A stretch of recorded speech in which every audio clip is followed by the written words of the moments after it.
Hello and welcome to the 111 for our whiskey evening tonight.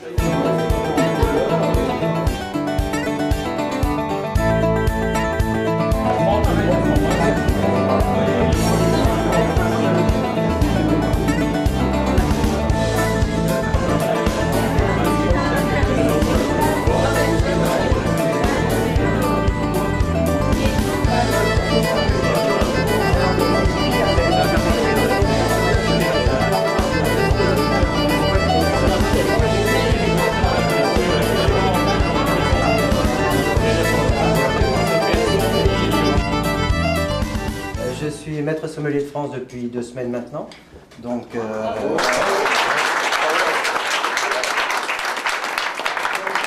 deux personnes qui vont nous aider, une personne qui est représentante de la maison du gars, qui est Florence Bourguignon, qui est ici. Voilà.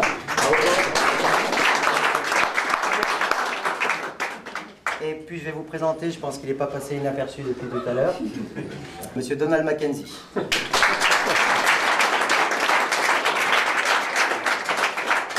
Je reviens sur le thème de la soirée, c'est le whisky.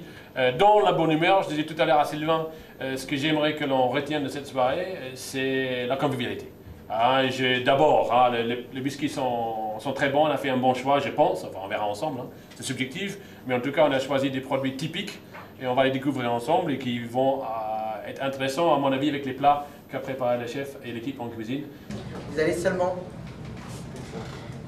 passer votre verre dessous. Donc pensez bien à vider l'air de votre bouche, mettez le verre sur le bord, tout petit peu en arrière, vous faites rentrer le liquide, vous bougez votre langue, vous avalez, vous fermez la bouche pendant 10 secondes. Surtout le réflexe que l'on a tous quand on n'a pas l'habitude de faire ça, c'est mettre le liquide dans la bouche et faire... Dès que vous avez sorti la langue, c'est fini, l'air est passé. L'air dès qu'il peut s'infiltrer, il s'infiltre.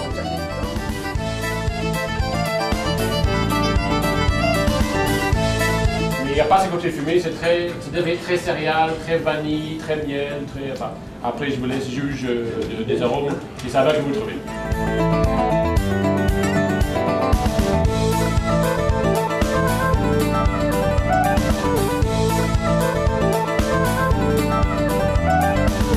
Mais le fût que j'utilise souvent, c'est un ancien fût de Bourbon, pour des raisons que je développerai.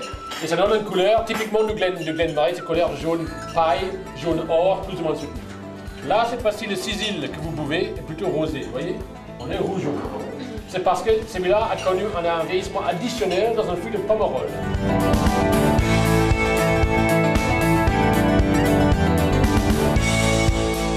Ces graines-là, donc, on va les mettre à tremper dans des grandes cuves et ils vont se gorger d'eau pendant 48 heures.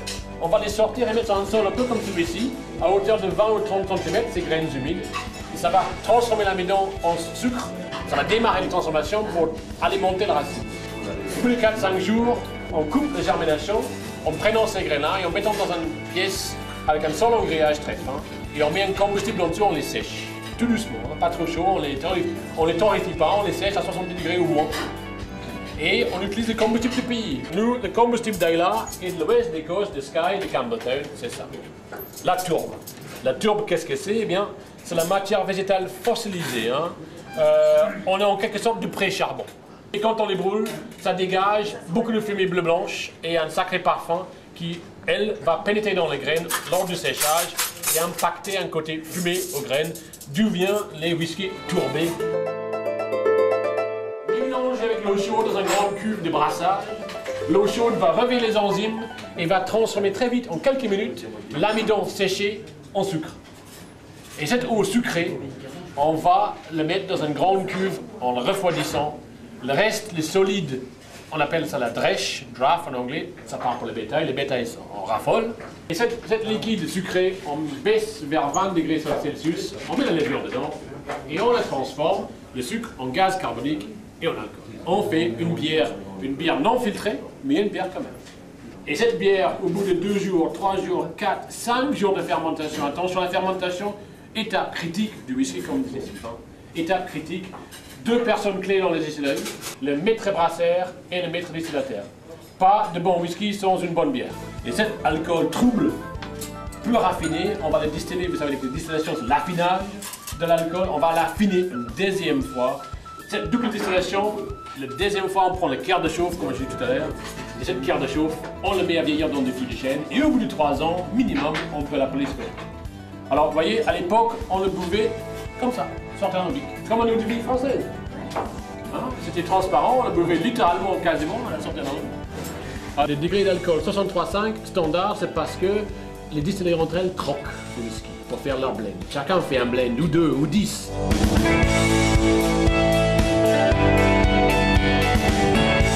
Ça, on aime bien le partager. Mignon mon oeil, là je... Oh, comme ça,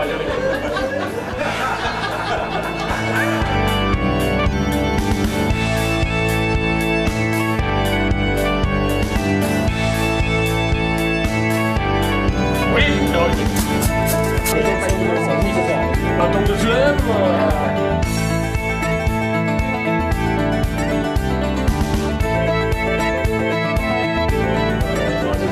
Non mais c'est très sympa. Présenter comme ça, ça donne envie. Ah, bah voilà. Alors dans ce cas, c'est bien, c'est une soirée réussie. Voilà. Beaucoup de choses on a fait. Les gens, j'aime bien. Grâce à un personnage tout à fait formidable. C'est ça qui est délicat. C'était super. Non, c'est gentil, c'est gentil.